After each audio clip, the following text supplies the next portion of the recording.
दोस्तों, मेरा नाम विनायक है और मैं एक ट्रक ड्राइवर हूँ। मैं मध्य प्रदेश का रहने वाला हूँ। यह घटना मेरे साथ लगभग 6 साल पहले घटी थी, जब मैं एक कंपनी में ट्रक ड्राइविंग का काम करता था। जिस कंपनी में मैं काम करता था, उस कंपनी के मैनेजर, जिसका मुझ पर बहुत बड़ा हाथ था, उनका विश्वास मुझे और भी अच्छा ट्रक ड्राइवर के काबिल बना देता। जब उनका कोई ऑर्डर मिलता तो सबसे पहले वह मुझे ही पूछते कि आखिर आपको डिलीवरी करनी है या फिर किसी और को बता दिया जाए। एक दिन रात 8:30 बजे उनका फोन आया तो उन्होंने बताया कि आज हमें एक बहुत बड़ी कंपनी की तरफ से नया ऑर्डर मिला है, वहां पर सामान की डिलीवरी करनी है और वो कंपनी हमें काफी ज्यादा पैसे दे रही है, इसलिए आपको ही पहली डिलीवरी करनी होगी। लेकिन उस समय मैं थोड़ा व्यस्त चल रहा था, मगर मैं मना भी नहीं कर सकता, इसलिए मैंने अपना सारा काम छोड़कर वहां के लिए जाना ठीक ही समझा। फिर मैं कंपनी स्टोर पर पहुंच गया। उसके बाद ट्रक में सारा सामान लोड कर दिया गया। मैं उस वक्त अकेला जाना तो नहीं चाहता था, मगर कंपनी के पास कोई और आदमी उस वक्त मौजूद भी नहीं था, क्योंकि कंपनी दिन में ही सारे मजदूरों को घर जाने का ऑर्डर दे देती है। ऐसे में मुझे अकेले ही डिलीवरी करने के लिए जाना ही पड़ा। उसके बाद मैं ट्रक लेकर वहां से निकल गया। उस वक्त रात का समय था और मैं पहली बार उस जगह पर डिलीवरी करने के लिए जा रहा था, क्योंकि इससे पहले हमने वहां पर कभी डिलीवरी नहीं की थी। जिस गांव में मुझे डिलीवरी करने के लिए जाना था, उस गांव का नाम था दुर्गापुर। उस गांव का नाम मैंने पहले भी सुना था और मैं उसका रास्ता भी अच्छे से जानता था, क्योंकि दिन में कई बार मैं उस गांव से होकर आया था। मगर जब मैं रात में निकला तो पूरा हाईवे एकदम सुनसान सा पड़ चुका था। हालांकि कुछ गाड़ियां अभी भी उस रास्ते से गुजर रही थी, लेकिन वह भी कुछ गिनी चुनी गाड़ियां ही थी। मैं उस हाईवे पर आराम से ड्राइव करने लगा। मैं थोड़ा आगे गया ही था कि मेरे सर में थोड़ा दर्द सा होने लगा। जब मुझे थोड़ा सा दर्द सा हुआ तो मैं किसी ढाबे को ढूंढने लगा, मगर दूर दूर तक केवल सुनसान रास्ते के अलावा कुछ भी दिखाई नहीं दे रहा था। मैंने अब चाय पीने की उम्मीद को छोड़ दिया, क्योंकि कभी कभी जब मैं समय पर चाय नहीं पीता तो मेरा सर दुखने लगता है। अभी मैं ड्राइव कर ही रहा था कि तभी मेरे सामने से एक चीज गुजरी। उस पर मेरा ध्यान ठीक से तो नहीं जा पाया, लेकिन वो काफी स्पीड से गुजरी थी। मुझे लगा कि यह जरूर कोई मेरा अंधविश्वास होगा, इसलिए मैं अपनी मर्जी से गाने को गुनगुनाते हुए आगे की तरफ अपने ड्राइव करने लगा। तभी मैंने देखा कि सामने की तरफ एक आदमी मुझे लिफ्ट मांगता हुआ दिखाई दे रहा था। मैं रात में वैसे भी किसी को लिफ्ट नहीं देता, तो यह आदमी क्या चीज था। मैं ड्राइव कर ही रहा था कि तभी मेरी नजर उस आदमी के उल्टे पैरों पर गई। उन्हें देखकर मैं समझ गया कि यह कोई ओपरी शक्ति है। वह आदमी मेरे ट्रक के एकदम सामने आ गया, मगर मैंने ट्रक रोकना बिल्कुल भी ठीक नहीं समझा और तेजी से ट्रक को उसके ऊपर से निकाल दिया। मुझे लगा कि खतरा टल चुका है, लेकिन मैं गलत था, क्योंकि इस बार मेरी नजर मेरे ट्रक के कांच पर पड़ी तो मेरी आंखें फटी की फटी रह गईं, मानो मेरे पैरों के नीचे से जमीन ही खिसक गई हो। इस बार मैंने देखा कि पीछे की तरफ वह आदमी काफी तेज गति से मेरे ट्रक के पीछे भाग रहा था और अब उसकी हाइट थोड़ी थोड़ी बढ़ने लगी थी। मेरी आंखों के सामने यह सारा नजारा मुझे देखने को मिल रहा था। उसे देखकर उस रात मेरे डर की कोई सीमा नहीं बची थी। उस जबरदस्त ठंड में मेरे पसीने छूट रहे थे, क्योंकि अब उस आदमी का पूरा बदन एकदम से बदलने लगा। फिर जब मुझे कोई और उपाय नहीं दिखा तो मैंने अपना फोन निकाला और सीधे अपने बॉस को फोन किया। मैंने बॉस को इस घटना के बारे में बताया। तब उन्होंने मुझे कहा कि यह आदमी तुम्हारा पीछा जब तक नहीं छोड़ेगा, जब तक कि तुम 8 किलोमीटर तक आगे का चौराहा पार ना कर लो, क्योंकि उसकी शैतानी शक्तियां उस चौराहे पर जाकर खत्म हो जाती हैं। मगर मेरी क्या गलती थी कि वह राक्षस मेरे पीछे पड़ा था। मगर इस बार सबसे जरूरी बात तो ये थी कि मुझे किसी भी तरह उस शैतान से अपना पीछा छुड़वाना था। ऐसे में मैं चुपचाप ट्रक को भगाने लगा। मैं उस जगह से लगभग कुछ मिनट ही चला था कि तभी मैंने देखा कि सामने की तरफ से एक बकरी खड़ी हुई दिखाई दी। अब मैं एक धर्म संकट में पड़ चुका था कि आखिर इस बकरी की जान बचाऊं या फिर मेरी जान बचाऊं। उसके बाद मैंने थोड़ा आगे जाकर ट्रक का ब्रेक लगा दिया। ब्रेक लगाने की आवाज सुनकर वह बकरी वहां से भाग गई, मगर मैं अपने सर को पीटते हुए ये सोचने लगा कि अगर मैं हॉर्न बजाता तो भी वह उस जगह से भाग सकती थी। उसके बाद मैं वापस चलने ही वाला था कि तभी मैंने देखा कि अब वह भयानक राक्षस मेरे बगल वाली सीट पर बैठा हुआ था। उसे देखकर तो मेरे हाथ पैर कांपने लगे। अब मैं ये समझ चुका था कि आज यह मुझे कोई ना कोई नुकसान पहुंचाकर ही दम लेगा।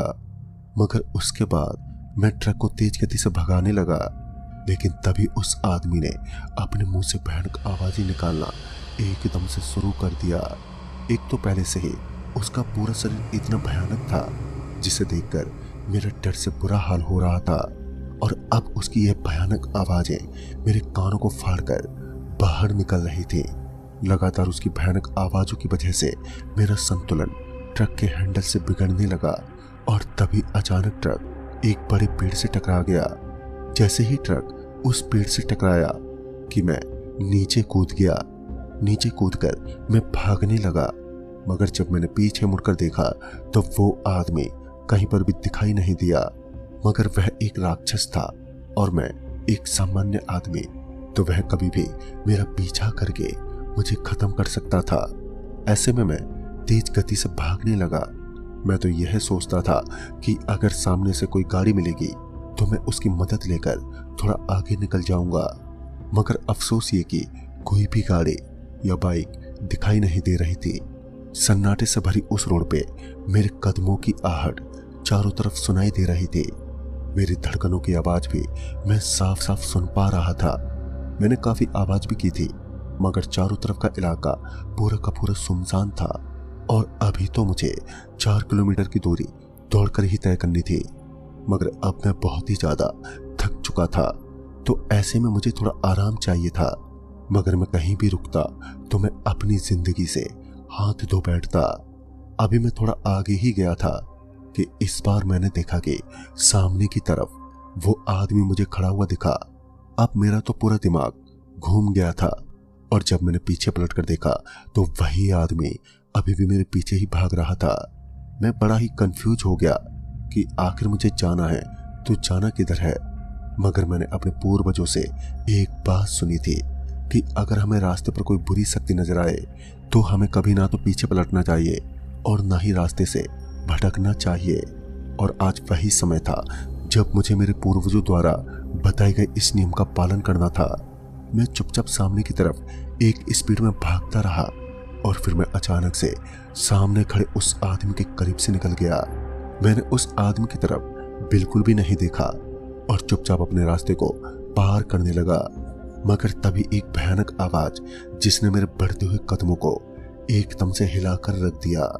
वह आवाज इतनी डरावनी थी कि मेरे भागते हुए कदम एकदम से कांपने लगे। अब मेरे शरीर में एक बिजली सी रौंद गई, मगर मैं पीछे पलटना भी नहीं चाहता था। कुछ दूर आगे जाने के बाद मैंने देखा कि सामने की तरफ से मुझे एक गाड़ी आती हुई दिखी। वह गाड़ी मेरी तरफ ही आ रही थी। तभी मैं उस गाड़ी को रुकवाने के लिए उसके सामने भागने लगा, मगर वो गाड़ी काफी स्पीड में थी, मानो ड्राइवर मुझे कुचलना चाहता हो। तो मैं तुरंत ही सड़क के ऊपर से अलग हो गया, क्योंकि मुझे पता था वह ड्राइवर यहाँ पर गाड़ी बिल्कुल नहीं रोकने वाला। शायद वह इस जगह से वाकिफ था। फिर उस गाड़ी के मेरे पास से गुजर जाने के बाद मेरी थोड़ी बहुत उम्मीदें थी, अब वो भी खत्म हो चुकी थी और मेरी सांसें अब उखड़ने लगी। मगर मैं ये बात जानता था कि अगर मैंने दौड़ नहीं लगाई तो फिर वह राक्षस मुझे कुचल देगा। इसीलिए मैं बिल्कुल नहीं रुका और मैं लगातार दौड़ता ही रहा। इस बार मेरे साथ कुछ अलग ही हुआ।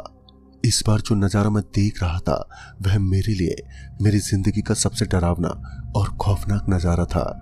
दरअसल इस बार मैंने देखा कि सामने की तरफ एक बहुत बड़ा राक्षस, जिसकी हाइट तकरीबन 10 फुट की लग रही थी, जिसके हाथ काफी लंबे लंबे थे, वह बिल्कुल मेरे सामने खड़ा था। मगर मुझे यह बात मालूम थी कि अगर मैंने पीछे पलट कर देखा तो आज ये शैतानी ताकत मुझे खत्म करने में ज्यादा समय नहीं लगाएगी। तभी मैंने देखा कि सामने से आ रही एक तेज गाड़ी ने उस बड़े से राक्षस को एकदम से कुचल दिया। वो राक्षस उछलकर पता नहीं कहां पर नीचे गिर गया, मगर उस राक्षस के धड़ाम से गिरने की आवाज मुझे साफ साफ सुनाई दी। लेकिन वह गाड़ी जो कि मेरे सामने से आ रही थी वो अचानक से ब्लास्ट हो गई, जैसे कि उस गाड़ी में किसी ने टाइम बम लगाया हो। उसके अंदर जो आदमी बैठा हुआ था उसके भी चितड़े चितड़े हो गए। मुझे मेरी आंखों पर विश्वास नहीं हो रहा था कि मैं आज इतना भयानक मंजर देख रहा हूं। मैं उस जगह पर पहुंच गया जिस जगह से उस चौराहे की दूरी कुछ ही बची थी। अब मुझे सिर्फ 500 मीटर की दूरी ही तय करनी थी, तो मेरे अंदर भी थोड़ी जान आ गई।